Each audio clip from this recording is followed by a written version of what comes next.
व्यवस्था को लेकर के स्पीच क्या कुछ कहा जा रहा है, सुनाते हैं आपको। रेड अलर्ट जिसको कहते हैं, तो जैसे ही हमारे पास एयर रेड की वार्निंग आती है एयरफोर्स स्टेशन से, तो हम रेड अलर्ट जारी करते हैं। ये जो सायरन है ये अप एंड डाउन पिच होती है इसकी, आपने देखी होगी। एक बार वो तेज जाता है, फिर नीचे 4 सेकंड तेज जाता है, 4 सेकंड नीचे आता है, फिर ऊपर, फिर नीचे। इसको हम प्ले करते हैं लगभग 5 मिनट तक, ताकि लोगों को सूचना हो जाए कि एयर रेड का अलर्ट है और वो अपने अपने घरों में चले जाएं, जो जो उनको डायरेक्शंस दी गई हैं वो फॉलो करें। उसके बाद वो 5 मिनट बजने के बाद वो बंद हो जाता है सायरन। उसके बाद जब एयर रेड का खतरा टल जाता है और जो फाइटर प्लेन्स हैं या वो यहाँ से दूर चले जाते हैं, तो हम एक ग्रीन अलर्ट प्ले करते हैं 1 मिनट का। वो कांस्टेंट पिच पे प्ले होता है, उसमें अप और डाउन नहीं होता। वो ये मैसेज है कि अब खतरा टल गया है और अब लोग जो है अपने ज़रूरी काम के लिए अगर घर से बाहर निकलना है या ज़रूरी लाइट स्विच ऑन करनी है, नॉर्मल एक्टिविटी कर सकते हैं। तो एक तो बहुत इंपॉर्टेंट चीज़ ये है कि जो सायरन के यूज़ के बारे में हम लोगों को बताएं और जागरूक करें। अब अगला सवाल ये आता है कि जो अगर सायरन आज जैसे आपने देखा दिन में भी बजे थे, क्योंकि दिन में भी हमारे पास अलर्ट आया था, तो अगर दिन में इस तरह के अलर्ट आए तो लोगों को क्या करना है, और रात को अगर अलर्ट आता है तो क्या करना है। अगर आपके पास रात को अलर्ट आता है तो सबसे पहले आपको अपनी लाइट्स जो है वो तुरंत स्विच ऑफ कर देनी है, ताकि लाइट स्विच ऑफ करने का लॉजिक ये है कि आपकी जो लोकेशन है, आपके बारे में जानकारी एनिमी प्लेन्स को ना पता चले। अगर आपके घर में विंडोज हैं, विंडोज को जरूर कर्टन से क्लोज कर लें, ताकि अंदर में अगर कोई मोबाइल भी स्विच ऑन है या कोई और इंडिकेटर भी है तो वो उसकी लाइट बाहर तक ना जाए। सबसे इंपॉर्टेंट चीज ये कि जनरेटर या इन्वर्टर है उसकी, कई बार हम जैसे कल रात को हमने ग्रिड से ब्लैकआउट किया था, ग्रिड के थ्रू पावर सबकी कंपलसरी तौर पे कट कर दी थी। तो जो आपके इन्वर्टर्स हैं वो ऑटोमेटिकली स्विच ऑन होते हैं जब, या जेनसेट्स हैं वो ऑटोमेटिकली स्विच ऑन हो जाते हैं, तो उन पे भी नियंत्रण रखें, कंट्रोल रखें और उनके जरिए भी लाइट्स को कंट्रोल करें। इसके अलावा जो आपके मोबाइल फोन फ्लैश लाइट्स हैं, इनकी लाइट्स हैं, उनको भी आप कंट्रोल करके रखें जब भी आपने रात के समय में ब्लैकआउट करना है और सायरन की आवाज़ आती है तब। और निश्चित रूप से घरों के अंदर रहें, बालकनी में या छत पे ना रहें। उसका लॉजिक ये है कि मान लीजिए कहीं कोई अटैक होता है, कोई चीज़ गिरती है, कोई स्प्लिंटर्स आते हैं, तो ऐसा ना हो कि आप बाहर घूम रहे हो और किसी सिटीजन को उससे क्षति पहुंचे, उससे नुकसान पहुंचे। यही चीज़ अगर दिन में होती है, सायरन्स दिन में बजते हैं, तो जैसे आज आपने सुबह देखा 9 बजे के आसपास सायरन्स बजे थे, तो उस दौरान अगेन आपसे उम्मीद की जाती है कि आप घर के अंदर रहेंगे, बालकनी में छत पे नहीं घूमेंगे, ज़रूरी काम है तो ही, कोई बहुत ही इमरजेंट सिचुएशन है तो ही बाहर निकलेंगे, अदरवाइज आप घर के बाहर ना जाएं अगर दिन में इस तरह की सायरन की सिचुएशन आती है। तो अगर आप घर के बाहर हैं और कहीं गाड़ी में हैं, तो आप गाड़ी को पार्किंग में या कोई ऐसी जगह लगा लें जहां जिसके ऊपर कवर हो, या एटलीस्ट आप गाड़ी को कहीं खड़ी करके खुद कवर जरूर ले लें। तो इस तरह की सिचुएशन में आपने किसी भी कीमत पे इंडोर रहना है, कहीं भी बाहर खुले में अपने आप को नहीं रखना। तो ये डूज एंड डोंट्स थे कि किस प्रकार से अगर डे टाइम में सायरन की आवाज़ सुनाई देती है या रात के समय पे एयर रेड की वार्निंग आती है तो कैसे एक्ट करना है। मैं इसके इन्फोग्राफिक्स और बाकी डिटेल्स भी हम आपने देखे होंगे, मीडिया के थ्रू आपसे शेयर किए थे और ट्विटर और सोशल मीडिया ग्रुप्स पे भी हमने डाले हैं। काइंडली ये आम जन तक ये सूचना जरूर पहुंचाएं। एक और मेरी रिक्वेस्ट आप लोगों से रहेगी रूमर्स की। बहुत सारे रूमर्स सुनने को मिलते हैं कि फलां चीज़ बंद कर दी गई है, वहाँ पे वो अटैक हो गया है, वहाँ पे गिर गया है। ऐसी सिचुएशन में रूमर्स हमें बिल्कुल भी नहीं स्प्रेड करने। हमारे जो ऑफिशियल प्रेस रिलीज जाती है या ऑफिशियल हमारे सोशल मीडिया ग्रुप्स हैं, उनके ज़रिए जो सूचना जाती है उस पर ही बिलीव करें और उसी को आगे फॉरवर्ड करें। रूमर्स को हमें आगे फॉरवर्ड भी नहीं करना नेसेसरी, तो ऑफिशियल प्रेस नोट पे ही आपने ट्रस्ट करना है। कल की जो हमारी एक्सरसाइज हुई या परसों की इवन जो हमारी ड्रिल थी, मॉक ड्रिल थी, उससे हमें कुछ लर्निंग्स हुई हैं, कई चीज़ें सीखी, पर्टिकुलरली ब्लैकआउट के बारे में। जैसे हमने देखा कि जो सोलर लाइट्स हैं जो इल्यूमिनेट होती हैं, वो उनको स्विच ऑफ करना बड़ा मुश्किल है, क्योंकि कई लाइट्स में ऐसे में स्विचेस नहीं होती। तो उसके लिए हमने आज टीम्स बना करके डिप्लॉय की हैं और हमारे कोशिश है कि आज शाम तक हम ऐसी सारी लाइट्स डिसेबल कर दें। फिर भी मैं आपके ज़रिए RWAs के पास या मार्केट एसोसिएशन के पास ये मैसेज पहुंचाना चाहूँगा कि वो अपने अपने एरिया की जिम्मेदारी लें। अगर किसी पार्क में, अगर किसी सड़क पे, अगर किसी कॉमन एरिया में ऐसी सोलर लाइट्स इंस्टॉल्ड हैं, तो वो खुद जाकर के उनको डिसेबल करें फॉर द टाइम बिंग, जब सिचुएशन नॉर्मल होगी तो उनका कनेक्शन वो दोबारा कनेक्ट करवा सकते हैं। तो ये काइंडली इस पे हमें काम करने की ज़रूरत है।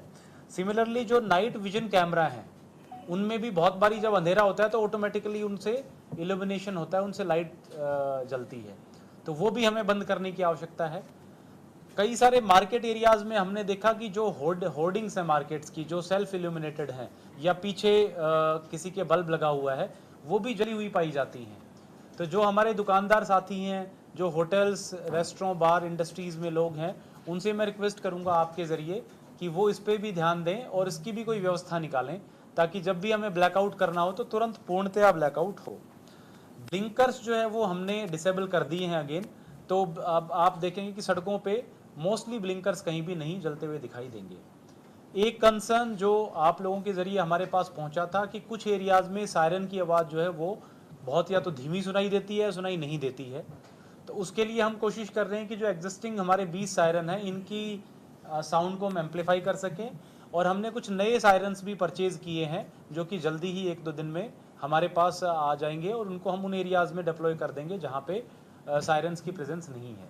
तो हमारी कोशिश ये है कि ये सारी जो चीज़ें हैं वो जल्दी सिटीजन्स तक पहुँचे, और विशेष करके कोई भी सिटी का एरिया ऐसा ना हो जो अनकवर्ड हो, जिसको हमने कवर ना कर रखा हो। जो ये इमरजेंट सिचुएशन बनी है इसके लिए कुछ हमने तैयारियां की हैं चंडीगढ़ एडमिनिस्ट्रेशन ने, वो मैं आपसे शेयर करना चाहूँगा। एक तो हो सकता है कोई ऐसी सिचुएशन आए जिसमें हमें कुछ सिटीजन्स को इवैक्यूएट करना पड़े कोई पर्टिकुलर एरियाज से, तो उसके लिए हमने कंटिजेंसी प्लान बनाया है। कुछ होटल्स हैं या पीजी हैं या धर्मशालाएं वो आइडेंटिफाई की हैं, और सेपरेट टीम्स बनाई गई हैं जो उन लोगों को वहाँ पे इवैक्यूएट करेंगे। कुछ रिपेयर स्क्वाड भी बनाई गई हैं कि अगर कोई बिल्डिंग कोलैप्स होती है या नुकसान डैमेज होता है तो उसको कैसे हम फटाफट रिपेयर कर सकते हैं। आज हमने एक इसेंशियल कमोडिटीज़ एक्ट में और बीएनएसएस में ऑर्डर भी किया है, जिसमें जो स्टॉकिंग और होर्डिंग ऑफ फूड ग्रेन्स हैं या डीजल पेट्रोल है, ऐसे इसेंशियल आइटम्स हैं, उन पे हमने प्रतिबंध लगाया है। और ये भी कहा है कि जो होलसेलर्स हैं वो 3 दिन का अपना स्टॉक हर 3 दिन का वो फूड एंड सप्लाईज डिपार्टमेंट के पास जमा कराएंगे। इसका हमारा पर्पज़ ये है कि कहीं पे भी होर्डिंग की शिकायतें ना आए, क्योंकि आने वाले समय में हो सकता है कि इसकी वजह से कमोडिटी इसेंशियल कमोडिटीज़ की कमी पड़ जाए या प्राइसेस बढ़े।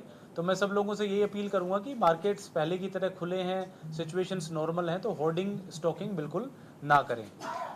हमारे यहाँ पे काफ़ी सारे वाइटल इंस्टॉलेशंस हैं, चाहे वो पावर स्टेशंस हों, चाहे ड्रिंकिंग वाटर के लिए वाटर स्टेशंस हों, उन सब की सिक्योरिटी हमने बढ़ा दी है ताकि वहाँ पे किसी प्रकार की कोई अनहोनी घटना बिल्कुल ना हो। जो हमारे यूटी एडमिनिस्ट्रेशन के अधिकारी थे और कर्मचारी थे, विशेष करके जो इमरजेंसी ड्यूटीज़ में लगे थे, हमने उनको कहा है कि छुट्टियों के दिन भी वो काम करेंगे और 24 घंटे अवेलेबल रहेंगे, ताकि उनकी सुविधाएं जब हमें ज़रूरत पड़े तब हम ले सकें। आप सब लोगों को मालूम ही है स्कूल्स के बारे में कि कल हमने रात को कॉल ले लिया था कि 2 दिन के लिए, आज के लिए यानी फ्राइडे और सैटरडे दोनों दिन स्कूल्स बंद रहेंगे, आंगनवाड़ी सेंटर्स भी हमारे बंद रहेंगे। आगे मंडे के बाद स्कूल्स का क्या होगा उसका फर्दर जैसी संडे या मंडे को सिचुएशन बनेगी उसके बाद उसका फैसला लेंगे। सर इंस्टीट्यूट को लेकर कोई गाइडलाइंस? कोचिंग इंस्टीट्यूट्स भी जो 12th तक के बच्चों को केटर करते हैं वो सारे बंद रहेंगे। कॉलेजेस के बारे में हमने अभी डिसीजन नहीं लिया है, उस पर हम अभी उस पर थिंकिंग भी कर रहे हैं, आगे वर्क भी कर रहे हैं, क्योंकि कई जगह पे अभी एग्जाम्स भी चल रहे हैं, कई अलग अलग तरह की कॉम्प्लिकेशंस है। बट 12वीं तक के सेकेंडरी सीनियर सेकेंडरी लेवल तक के जो स्कूल्स हैं और कोचिंग इंस्टीट्यूट्स हैं वो सारे बंद रहेंगे। इसके अलावा चूँकि कई बारी ब्लैकआउट को ऑब्जर्व करने में हमें परेशानी होती है, अगर मार्केट एरियाज़ हैं या होटल्स, रेस्टोरेंट, बार हैं ये ओपन रखे जाएं, तो सिर्फ आज के लिए हम ये कॉल ले रहे हैं कि शाम को 7 बजे बाद सारे मार्केट एरियाज़ बंद कर दिए जाएंगे। तो आपके ज़रिए मैं सब लोगों से पहुंचाऊंगा और ऑर्डर्स भी हम आपके साथ शेयर कर लेंगे कि सिर्फ आज फ्राइडे 9 मई के लिए जितने भी हमारे मार्केट एरियाज़ हैं वो बंद रहेंगे, चाहे उसमें हमारी मार्केट शॉप्स हैं, होटल्स हैं, बार्स हैं, रेस्टोरेंट हैं। होटल्स में नेचुरली दे कैन अपने गेस्ट्स को वो ज़रूर रखें। होटल्स में कुछ इस तरह की रूमर्स भी आ रही थी कि कहीं वैकेट कराया जा रहा है, उस तरह की रूमर्स बिल्कुल ना फैलाएं, बट वो ब्लैकआउट का पालन जरूर करें। अदरवाइज मार्केट एरियाज़, बार, रेस्टोरेंट ये सब आज के लिए सिर्फ 7 बजे के बाद ये बंद हो जाएंगे। बार और रेस्टोरेंट की होगी साथ and other market area shops, जो जितने भी कमर्शियल शॉप्स हैं, किराना की शॉप्स हैं, सब्जियों की शॉप्स हैं, जो भी शॉप्स हैं जो इमरजेंसी नहीं है, जैसे मेडिकल शॉप्स हैं of course they will remain operational, but उसके अलावा जो नॉन इमरजेंसी शॉप्स हैं जितने भी मार्केट एरियाज हैं वो 7 बजे आज के लिए हम उनको बंद करने का हमने फैसला लिया है। जो बड़े मॉल्स हैं चंडीगढ़ में बिल्कुल वो भी लागू होते सर हैं। एक और क्वेश्चन है, जो हॉस्पिटल्स हैं या फिर जो हमें ब्लैकआउट के टाइम चीज़ें करनी है वो भी आप मैं आपसे रिक्वेस्ट करूंगा कि एक बार जब हम ब्रीफिंग कंप्लीट कर लें उसके बाद एक एक करके आपकी क्वेरीज ले लेंगे। आज आपने देखा होगा कि ब्लड डोनेशन के लिए भी हमने ऑनरेबल गवर्नर साहब ने कैंप्स अटेंड किए और हमने काफ़ी वॉलंटियर्स ने ब्लड डोनेट किया है। मैं आगे भी हम इस तरह के कैंप्स लगाते रहेंगे, तो मेरी आप सबसे रिक्वेस्ट रहेगी कि वो जितने लोगों तक ये बात पहुंचा सकें, जो भी लोग वॉलंटरी अपनी तरफ से कंट्रीब्यूट करना चाहते हैं वो शरीक हों। आपने इस पूरी डिज़ास्टर में देखा होगा कि सिविल डिफेंस का रोल बहुत महत्वपूर्ण है, और मेरे पास भी काफ़ी सारे लोगों से इस तरह की एप्लीकेशंस और रिक्वेस्ट आई हैं कि वो सिविल डिफेंस के ज़रिए जुड़ करके और इस पूरी एक्टिविटी में अपना कंट्रीब्यूशन देना चाहते हैं। तो उसके लिए हम कल 11 बजे एक कैंप लगा रहे हैं टैगोर थिएटर में। जो भी लोग सिविल डिफेंस में एनरोल होना चाहते हैं उनके लिए ट्रेनिंग कैंप है 3 घंटे का, वो वहाँ पे आएँ, अपनी एनरोलमेंट करें, उनको हम 3 घंटे की ट्रेनिंग देंगे और उनको सब्सिक्वेंटली फिर ड्यूटीज़ दी जाएंगी कि उनको किन किन एरियाज़ में कहाँ कहाँ पे काम करना है। तो मैं आप सबके ज़रिए रिक्वेस्ट करूँगा, विशेषकर यूथ से, युवाओं से, कि ऐसी सिचुएशन में अगर वो हमें अपनी वॉलंटरी तौर पे सर्विस देना चाहें तो ज़रूर कल 11 बजे वो टैगोर थिएटर पे आकर के और अपना एनरोलमेंट कर सकते हैं। तो ये सारी ब्रीफिंग जो आज की सिचुएशन एज ऑन डेट है उसके बारे में मैं आपसे बताना चाह रहा था। चूँकि एयर रेड वार्निंग स्पेसिफिकली बहुत बारी बहुत अर्जेंट बेसिस पे आती है, तो मैं आप सबसे रिक्वेस्ट करूँगा कि जो हमारे ऑफिशियल मीडिया के ग्रुप्स हैं या ट्विटर हैंडलर्स हैं, बाकी और चैनल्स हैं, उन पे काइंडली एक्टिव रहें और उसमें इंफॉर्मेशन देखते रहें कि क्या जारी की जा रही है। कई बार हो सकता है कि विदिन 5 मिनट्स, विदिन 10 मिनट्स हमें ब्लैकआउट अनाउंस करना है, तो उस सिचुएशन में आप अगर बहुत ज़्यादा एक्टिवली अगर उन ग्रुप्स को फॉलो कर रहे होंगे तो इन्फॉर्मेशन को सही समय पे आगे पहुंचा पाएंगे। ये मेरा आपसे सोशल मीडिया हैकर्स हैं, यूट्यूबर्स या किसी तरह की कोई गलत जो प्रचार है चल रहा है उसको लेकर तो जो हमारे जी बिल्कुल इस तरह के अगर कोई रूमर्स फैलाते हैं तो उस पर डेफिनेटली हम एक्शन लेंगे। चंडीगढ़ एडमिनिस्ट्रेशन का, डीसी चंडीगढ़ का, एसएसपी चंडीगढ़ का, जो हमारे ट्विटर हैंडलर्स हैं, आप रेगुलरली देखेंगे कि उन पे हम पोस्ट करते रहते हैं। इसके अलावा हमारे डीपीआर के ज़रिए मीडिया ग्रुप्स में भी time and again press notes और डिटेल्स डाली जाती हैं, तो और उसका कंप्लायंस भी हमने देखा पीछे 2-3 दिनों में बहुत अच्छा रहा है। तो मेरा आप सबसे अपील रहेगा कि उन्हीं को आप जेन्युइन ऑथेंटिकेटेड मान करके आगे परस्यू सर लोगों को भी अवेयरनेस नहीं है, बहुत कम है। आज जैसे सायरन बजा, लोगों को पता ही नहीं था, सुना ही नहीं, कईयों को सुना भी तो उनको पता नहीं चला कि क्या हुआ। तो अवेयरनेस के लिए क्या कर रहे हैं आप, क्योंकि लोगों को बिल्कुल अवेयर नहीं। तो इसमें जैसे ही हमारे पास एयर रेड की कोई वार्निंग आती है, तो जैसे मैंने कहा हमारे पास 2-3 चैनल्स हैं लोगों को कम्युनिकेट करने के। एक तो हमारे सायरन्स हैं, जैसे मैंने बताया, जिनको हम फर्दर बढ़ा रहे हैं, इनकी कैपेसिटी इंक्रीज़ कर रहे हैं। दूसरा जो हमारे मेजर राउंड अबाउट्स हैं वहाँ पे भी स्पीकर्स लगे हैं, तो उन पे भी हम जो सायरन है वो चलाते हैं और वहाँ से भी आवाज़ आती है। तीसरा जो हमारी पीसीआर्स हैं, पुलिस व्हीकल्स हैं, वो भी अपने साउंड के ज़रिए लोगों को जागरूक करते हैं। तो ये हमारी, और उसके अलावा मीडिया ग्रुप्स के थ्रू तो हम लोगों को पहुँचाते ही हैं। तो ये सारे मेथड्स हैं। इसके अलावा भी अगर कोई और तरीका निकले जिससे हम लोगों तक पहुँच सके तो हमारी पूरी कोशिश है।